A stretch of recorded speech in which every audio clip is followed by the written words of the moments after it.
السلام عليكم ورحمة الله وبركاته. بسم الله الرحمن الرحيم. الحمد لله والصلاة والسلام على رسول الله وعلى آله وأصحابه أجمعين. أما بعد. Хвала Аллаху Всевышнему Субханаху ва Тааля, который одарил нас величайшей милостью, познанием Всевышнего Аллаха и возможностью поклоняться Ему, будучи мусульманами, идти по этому пути, который ведет человека лишь к благому в этом мире и к вечному блаженству в жизни следующей. И если бы Всевышний Аллах Субханаху ва Тааля не наставил нас на этот путь, то мы, несомненно, не нашли бы его. И благодарим Всевышнего Аллаха за то, что Он дал нам возможность изучать Его книгу, изучать Его слова в нашей мечети, и еще раз встретиться и продолжить историю одного из великих пророков Аллаха, Юсуфа, алейхиссалям. Остановились с вами на том жизненном этапе пророка Юсуфа, когда, несмотря на то, что все доводы и доказательства свидетельствовали о невиновности Юсуфа в ситуации и в случае, который произошел с супругой визиря, однако, несмотря на это, все-таки решили его заточить в темницу. И продолжим мы с этого момента.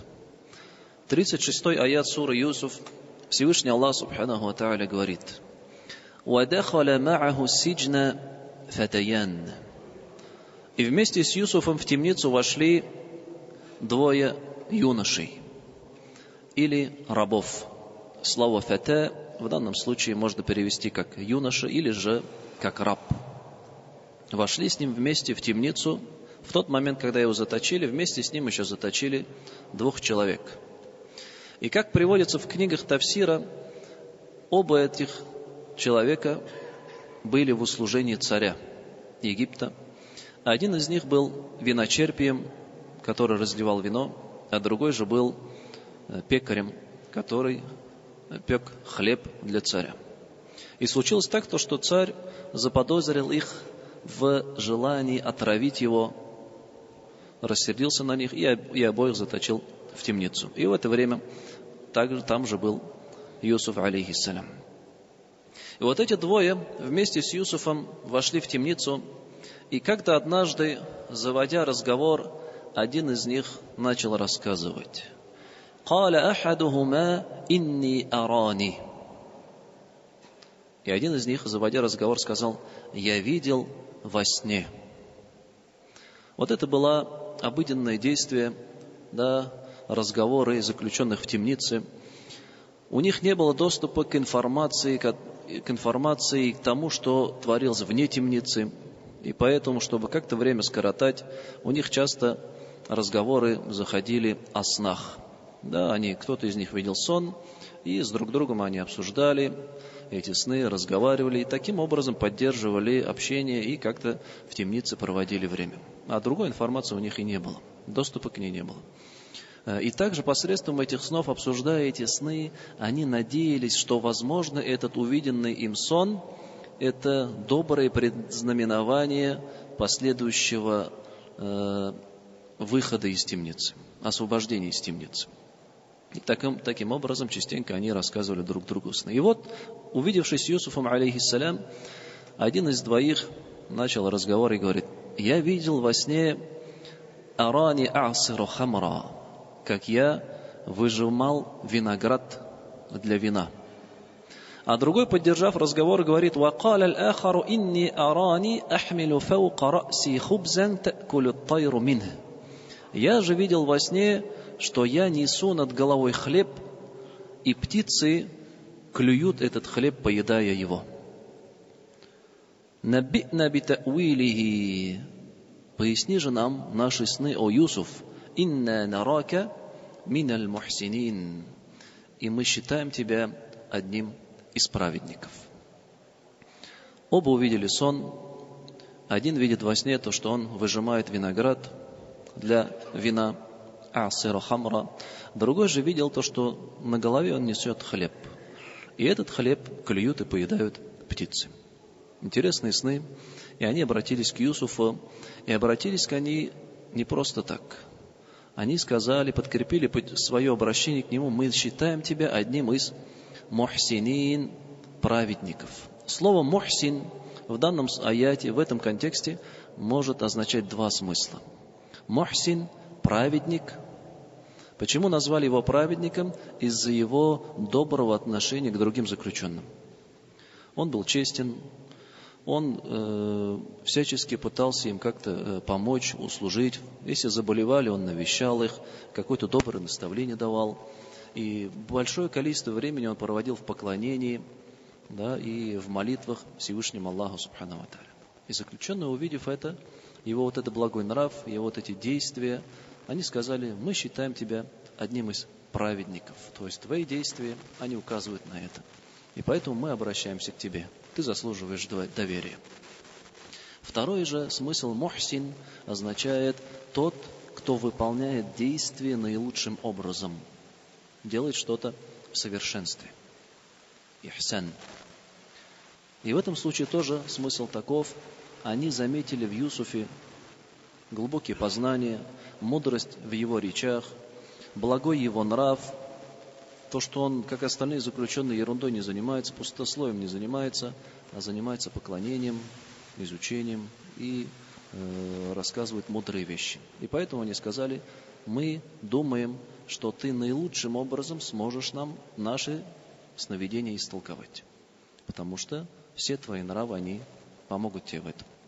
Таким образом, они сказали: мы считаем тебя одним из мухсинин, то есть праведников, обладающим благим нравом, или же мы считаем, что ты тот, кто наилучшим образом сможет истолковать данные сновидения. И какой бы смысл ни происходил, даже их оба объединить можно, однако из этого мы понимаем, что Юсуф, алейхиссалям, будучи в темнице, он завоевал внимание этих людей. Он завоевал их любовь к себе и уважение к себе своим благим нравом и своим примером того, каким должен быть человек, верующий во Всевышнего Аллаха Субханаху ва Тааля.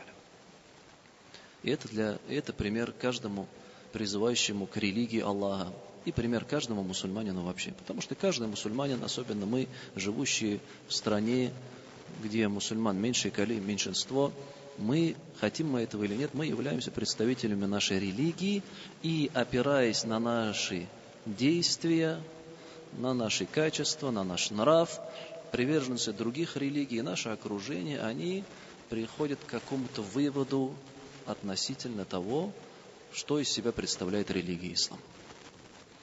Если мы будем вести себя наилучшим образом, показывая благородный нрав, то люди, несомненно, поймут, что религия призывает лишь к хорошему. Однако, если верующий мусульманин, он будет показывать себя не с лучшей стороны, то тогда люди задумываются: разве этому ли учит их религия? То есть мусульманин, он будут и таким образом, в зависимости от действий мусульман, будут говорить не то, что этот мусульманин хороший или плохой, а то, что религия сама призывает к добру, или же могут обвинить в том, что религия побуждает к дурному. И таким образом Юсуф, алейхиссалям, находясь в темнице, завоевал любовь, уважение заключенных. И поэтому именно к нему они обратились с вопросом растолкования их снов.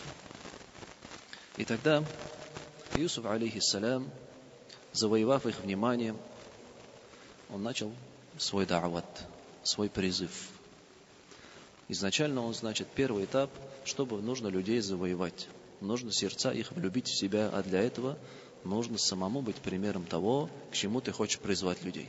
И если ты будешь примером этого, то, несомненно, они будут прислушиваться к твоим словам, и уже сердца их будут более открыты к тебе. И далее Юсуф, алейхиссалям, сказал им: قال لا يأتيكما طعام ترزقانه إلا نبأتكما بتأويله قبل أن يأتيكما. И он сказал: не принесут вам вашу обеденную трапезу, вашу пищу, прежде чем я поведаю вам толкование ваших снов. То есть он сказал им: хорошо, я расскажу вам ваши сны, я объясню вам это. И объясню я вам их быстро, не буду затягивать. То есть еще до следующего приема пищи, будь то обед, где-то говорится ужин, перед тем, как еду принесут, вы уже будете знать толкование этих снов. Но я хочу поведать вам нечто более важное и более ценное. То есть к Юсуфу пришли с нуждой, пришли с просьбой, и он им сказал: хорошо, я вашу просьбу удовлетворю, я вам отвечу. Да, таким образом он их не оставил без внимания, их просьбу. Но дал им сказать, но и сказал, что потерпите чуть-чуть.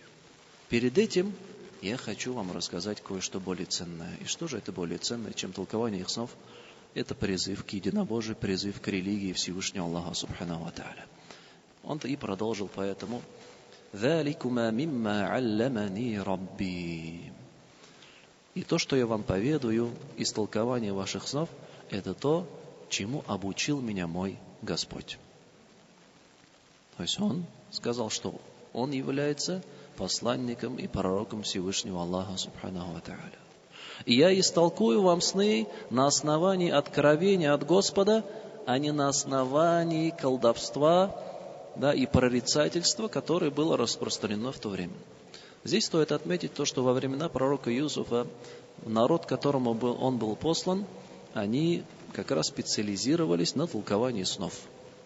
И мудрость Аллаха Субханаху ва Тааля в том, что к какому народу он не отправлял пророка, этот пророк одолевал этот народ в том, в чем они преуспели. Например, Иса, алейхиссалям, его народ преуспел в медицине. Однако он пришел с такими чудесами, которые этим врачам, да, и медикам, они даже не снились. Он мог исцелить слепого, прокаженного или воскресить мертвого. Это медицина никогда не достигнет и не могла достигнуть. То есть, получается, народ считал, что он в чем-то преуспел, и тут приходит пророк Всевышнего Аллаха и показывает великие чудеса именно в том, в чем преуспел народ. Или народ Муса, алейхиссалям, в то время было распространено колдовство, и они в этом сильно преуспели. Однако Муса, алейхиссалям, пророк Аллаха, пришел в том, что одолело их в том, что они преуспели. Он пришел не с колдовством, а с явным истинным чудом. И также Юсуф, алейхиссалям, здесь говорит: я истолкую вам эти сны. И это толкование снов, оно не подобно толкованию ваших колдунов и прорицателей. Их толкование, оно не точное. Оно не имеет какой-то крепкой основы под собой. Однако мое толкование, оно от самого Всевышнего Творца Аллаха Субханаху ва Тааля. И поэтому оно лишь является истинным и тем толкованием, которое, несомненно, сбудется. Значит, он начал прежде с того, сообщил им, что является пророком Всевышнего Аллаха Субханаху ва Тааля. «Инни таракту миллата каумин ла ю'минуна биллахи ва хум бил ахирати хум кафирун». И я оставил религию того народа, который не верует в Аллаха и который проявляет неверие в отношении ахирата, следующей жизни, судный день. Здесь он говорит: «Инни таракту», я оставил. Здесь ни в коем случае не следует понимать то, что Юсуф, алейхиссалям, был сначала приверженцем этой религии, а потом я оставил. Нет. В арабском языке слово «тарака», «оставил» означает смысл не прикасаться к чему-то, имея возможность это взять. То есть у тебя есть возможность взять, но ты это не берешь, значит, ты это оставляешь. Или можно перевести как «отвергнуть». Да? И можно сказать слова: «Я отверг религию тех, которые не веруют в Аллаха и не веруют в судный день», говорит Юсуф, алейхиссалям. И далее говорит: «Ваттаба'ту миллата аба'i Ибрахима ва Исхака ва Яакуб». И я последовал за религией моих отцов Ибрахима, Исхака и Яакуба. Он упоминает своих отцов, да, деда и прадеда. И тем самым дает понять этим двум заключенным то, что его слова, которые он им сейчас рассказывает, о том, что нужно верить в одного лишь Всевышнего Аллаха, и ему повиноваться, и быть покорным ему, это не что-то новое, и не он первый это принес. Это то, на чем был его отец Яакуб, и на чем был его дед Исхак, и на чем был его прадед Ибрахим, и на чем были все остальные пророки до него. И то, что это религия, продолжение говорит, «Ма кана лана ан нушрика билляхи мин шей», и нам не подобает предавать Аллаху сотоварища, «Залика мин фадлиллахи алейна ва алян нас». И это есть милость Аллаха нам и всем людям. Таким образом, даю понять, то, что вот эта религия, и религия единобожия, ля иляха илляллах, она является узаконенной религией для всего человечества, начиная с первого человека Адама, алейхиссалям. И как в другой суре, в суре Маида 3 аят, Аллах Субханаху ва Тааля говорит: «Аль-йоума акмальту алейкум ни'мати, валь-йоума акмальту алейкум динакум, ва атмамту алейкум ни'мати, ва радиту лакум аль-ислама дина». Сегодня я сделал для вас вашу религию совершенной и довел до конца мою милость и был доволен для вас религией ислам. И каждый пророк Мухаммад, саллаллаху алейхи вассалям, был последним. До него Иса, до него другие, Муса, Ибрахим, Нух. Все они призывали к религии ислам. Ислам в понимании покорность и подчинение Всевышнему Аллаху. Мы знаем, да, что и слово «ислам» в переводе означает покорность, подчинение. А мусульманин, муслим с арабского означает покорившийся или подчинившийся воле Всевышнего Аллаха субханаху ва тааля. И таким образом Юсуф алейхиссалям дает понять этим двум заключенным, то, что религия, к которой я вас сейчас призываю, это не что-то новое, это религия, которую установил Всевышний Аллах для своих творений, для своих рабов, и все пророки призывали к этой религии. И нам не подобает предавать Аллаху сотоварища. «Ма кана лана ан нушрика биллах». Не подобает нам делать ширк. Что такое ширк? Ширк в арабском языке образован от глагола «ашрака» – предавать сотоварища или делать кого-то соучастником с языковой стороны. Если же дать религиозное толкование, это обожествление наряду с Аллахом кого-то или чего-то, поклоняясь Ему и приписывая этому качества, которые присущи одному лишь Всевышнему Аллаху. Ширк – величайший грех. Аллах Субханаху ва Тааля в Коране говорит: «Инна Аллаха ла ягфиру ан юшрака бихи, ва ягфиру ма дуна залика лиман яша». Воистину Аллах не прощает, если Ему предаются товарищи, делают ширк. Однако прощает все, что помимо этого кому пожелает. Юсуф, алейхиссалям, значит, призвал их к единобожию, и сразу же этих двух людей, остерегает от величайшего греха, от ширка, от предавания Аллаху сотоварища. И этот ширк, он может быть как явным, проявлений его много. Явный ширк, когда наряду с Аллахом в открытую признают какие-то другие божества, каких-то идолов, возможно, животных, явления природы, небесные тела и так далее. И в открытую заявляют то, что это наше божество, оно в этом мире имеет какую-то власть, нам помогает, защищает, оберегает и отвечает на наши мольбы. Может быть ширк скрытый в сердце, когда человек сердцем уповает на кого-то помимо Всевышнего Аллаха субханаху ва тааля, как, например, уповает на причины. Да? Заболел, выпил лекарство, и если он сердцем уповает на лекарство, то что лекарство его исцелит не Всевышний Аллах посредством причины этого лекарства, да, дает исцеление, а нет, само лекарство обладает некой властью, исцеляет, и его все сердце связано лишь с надеждой и упованием на это лекарство, то это называется ширк, уподобление Аллаху, предавание Аллаху сотоварища. И также ширк, он может при приписывании кому-то качества, которыми обладает только Аллах. Если скажут, что кто-то знает будущее, знает сокровенное, знает, когда наступит судный день, это тоже является ширк. То есть, получается, приписывается кому-то качества, которыми обладает лишь один Всевышний Аллах субханаху ва тааля. И эта религия, говорит Юсуф алейхиссалям, «Залика мин фадлиллахи алейна». Это из милости Аллаха к нам. Религия единобожия, религия ислам и послание Всевышнего Аллаха субханаху ва тааля, это есть милость к нам, ва алян нас, и ко всем людям. И тут милость со многих сторон. В первую очередь, это проявление милости и доброты Всевышнего Аллаха Субханаху ва Тааля к Его творениям. Ведь если посмотреть, люди за свою историю, какие только мерзости, какие только грехи, ошибки, несправедливости не творят в этом мире. Начиная с величайшей несправедливости по отношению к самому Всевышнему Аллаху.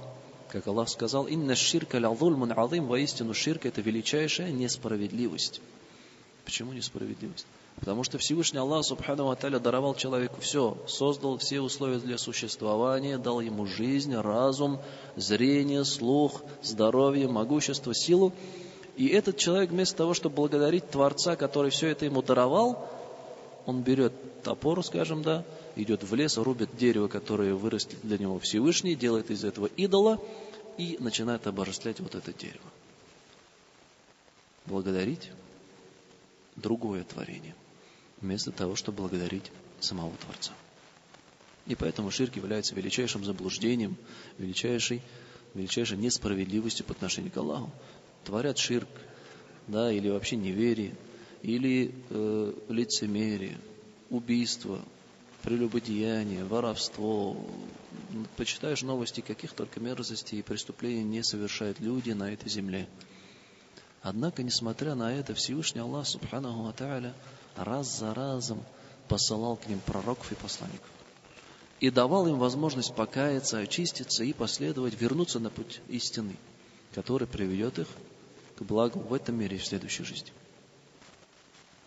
Это и есть величайшее проявление милости. Вспомним только хадис пророка, саллаллаху алейхи вассалям, сколько было пророков. 124 тысячи пророков за всю историю человечества. 124 тысячи. Это же сколько раз Всевышний Аллах Субхану ва Тааля отправлял и давал людям возможность покаяться и исправить свои ошибки. 315, около 315 из них были посланниками ар-Русуль. И поэтому религия – это и есть величайшая милость Всевышнего Аллаха Субханаху ва Тааля, отправленная к нам, посланная к нам, за которую мы должны бесконечно ему благодарить. И также религия Аллаха, милость, с той стороны, что она не является чем-то усугубляющим, осложняющим человеческую жизнь. Хотя многие боятся именно этого и сторонятся религии из-за этого. Они думают, что религия – это некая преграда, которая мешает человеку достигнуть его каких-то стремлений и желаний. Однако, наоборот, религия Всевышнего Аллаха, она послана, чтобы улучшить, урегулировать все аспекты человеческой жизни. Начиная от отношений человека с его Творцом, с Аллахом, отношений людей с друг другом, мужа с женой, родителей с детьми, родственника с родственниками, с соседями, да, торговля, на работе, здоровье, духовное спокойствие, духовная пища.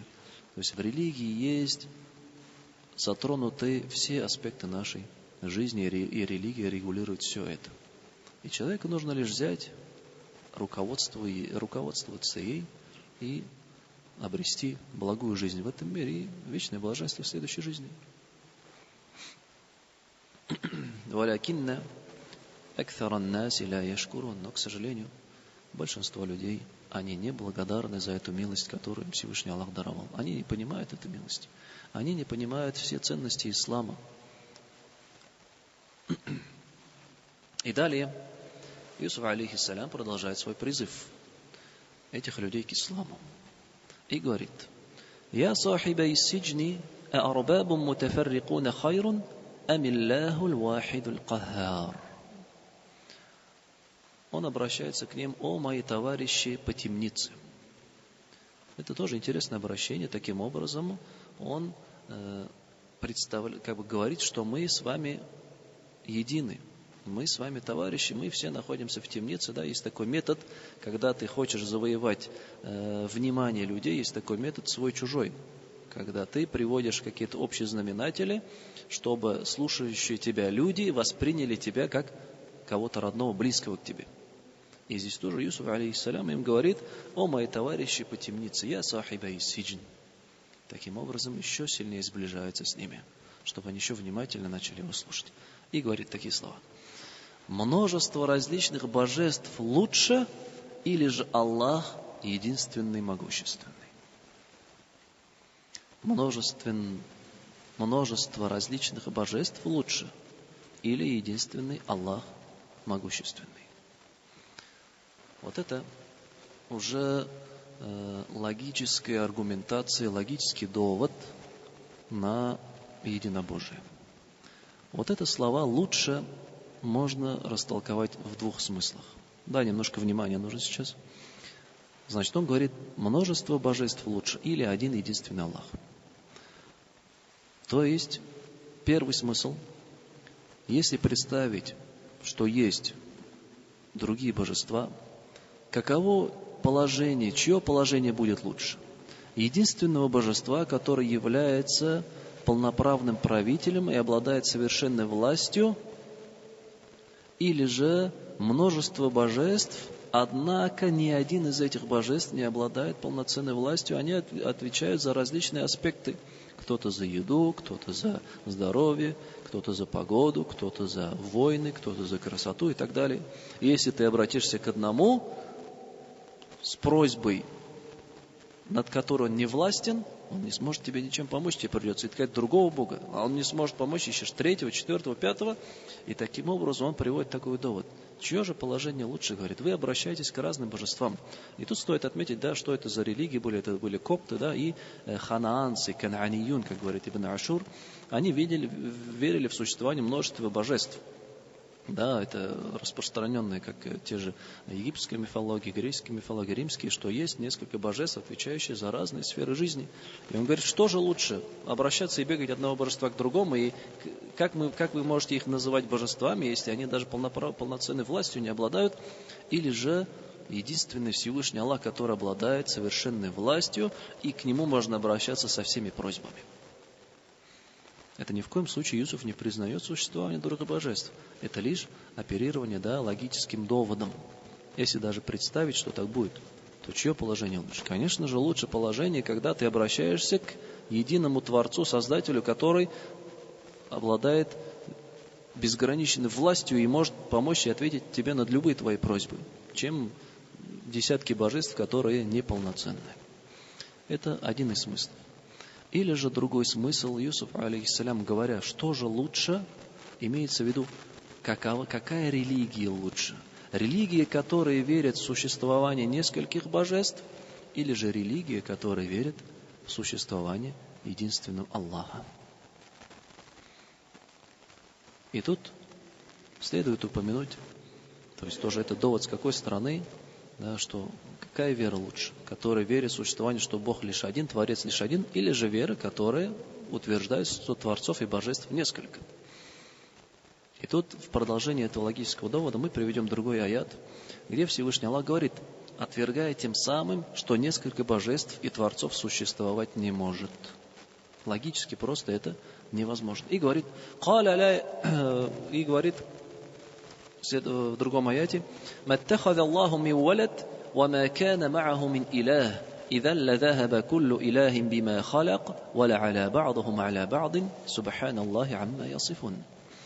Всевышний Аллах не взял себе ребенка, и нет наряду с ним другого божества, ведь если бы было другое божество, то каждое божество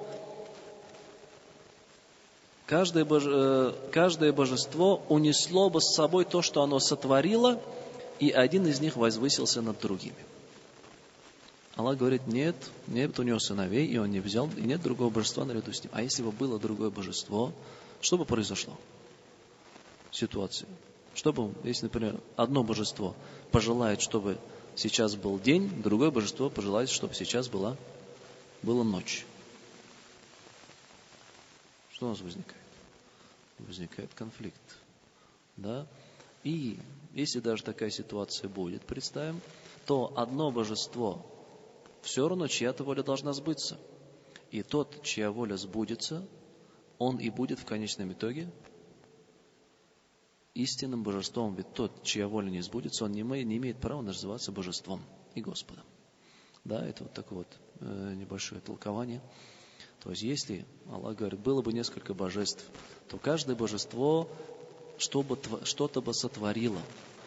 И в итоге это привело бы к тому, что они между собой начнут конфликтовать. Разные желания, разные у них стремления. И в конечном итоге все равно одно божество возвысится над всеми остальными, а все остальные не будут вправе называться божествами, ведь их воля не исполняется.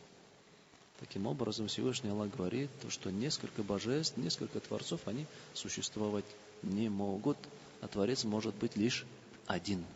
Творец может быть лишь один. И Юсуф, алейхиссалям, таким же, к этому же доводу прибегая, говорит, да, и немножко их расшевелил их мозги, мысли, да, приблизился к ним, взял их внимание на себя и начал потихоньку над ними работать, да, логическими доводами, как вы думаете? И уже получается, в их сердца потихоньку внес некое сомнение относительно истинности их убеждений, истинности их веры в многобожие. И далее уже в конце, когда внес сомнение, он их уже окончательно добил напрямую, сказав: «Ма та'будуна мин дунихи илля асма'ан саммайтумуха антум ва абаукум». То, чему вы поклоняетесь, это лишь выдуманные имена вами и вашими отцами. То есть это лишь имена, и они не обладают никакой истинной властью и божественной сущностью, ничем они вам не помогают, они не отвечают на ваши мольбы, они вас не оберегают, не защищают и никак в жизни вам не помогают. Это лишь имена, которые вы выдумали и придумали себе, и ваши отцы. «Ма анзаля Аллаху биха мин султан», и Аллах не посылал об этом никакого сообщения, никакого довода на божественность этих существ, которым вы поклоняетесь. «Иниль хукму илля лиллах», и вся же власть принадлежит лишь Всевышнему Аллаху. «Амара алла та'буду ия илля иях», и Он повелел не поклоняться никому, кроме Него. «Залика ад-дину аль-каййиму валякинна акthара ан-наси ла я'ламун». И это правая религия, истинная религия, однако большинство людей не разумеют, не понимают.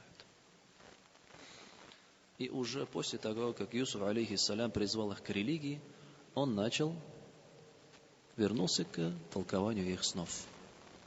И вот это тоже пример того, как призывающему людей к религии, когда мы объясняем религию своим близким, родственникам, родителям, друзьям и так далее, это пример того, с чего нужно начинать. Нужно начинать с основ. Основа – вера в существование Всевышнего Аллаха, в существование Творца, и то, что мы лишь Ему должны поклоняться и лишь Его обожествлять. Ведь если человек поймет эту основу, и это в его сердце укоренится, то остальные действия, обряды поклонения, он уже сам искренне от всего сердца будет желать совершить. Тот же намаз, на намазом встанет, и уразу будет держать, да, и уже будет сам идти на пути к Аллаху. Самое главное — заложить основу. И тут Юсуф, алейхиссалям, тоже. Они пришли, да, у него с просьбой какая-то. Он мог просто им объяснить сон. Нет. Он пророк Всевышнего Аллаха, субханаху ва тааля, на него возложена миссия призвать людей к религии. И он пользовался любым моментом. И далее он вернулся к толкованию сна и говорит: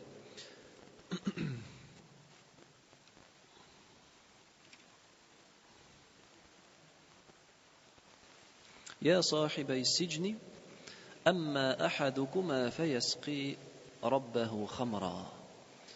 О, мои товарищи по темнице, что касается ваших снов, то один из вас, он выйдет и будет поить своего царя вином, своего господина, своего царя.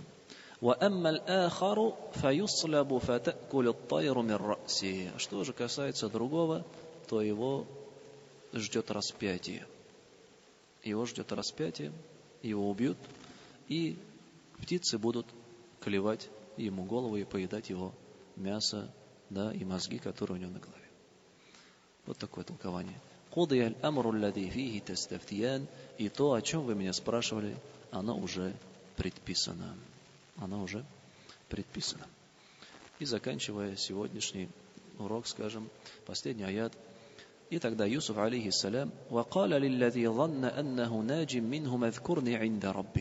и Юсуф затем обратился к тому, да, который, по его предположению, должен был выйти из темницы. Это тот, который в будущем будет поить своего господина вином. Он сказал: когда выйдешь, упомяни меня у своего господина. Как выйдешь, расскажи обо мне своему господину, расскажи историю обо мне, то, что есть человек, Юсуф, которого несправедливо заточили в темницу и даже не знает, когда он выйдет. И этот человек вышел, однако فَأَنْسَاهُ الشَّيْطَانُ ذِكْرَ رَبِّهِ однако шайтан, он сделал так, что этот человек забыл о Юсуфе. И забыл рассказать своему господину, своему царю о Юсуфе, алейхиссалям. فَلَبِثَ فِي السِّجْنِ بِضْعَ سِنِينَ И Юсуф, алейхиссалям, пробыл в темнице еще несколько лет. Бид'a синин в арабском языке это число от 3 до 9. 3 до 9 бид'a называется. Вот. И некоторые толкователи сказали, что он пробыл еще 7 лет в тюрьме. И это все тоже по предопределению Всевышнего Аллаха Субханаху ва Тааля, потому что время выйти из темницы еще не наступило. Время ему выйти из темницы его еще не наступило, а оно наступит тогда, когда царь увидит сон, и об этом сне, инша Аллах, на следующей лекции мы поговорим. Субханакаллаху ва бихамдика, ашхаду ан ла илаха илля анта, астагфирука ва атубу илейк.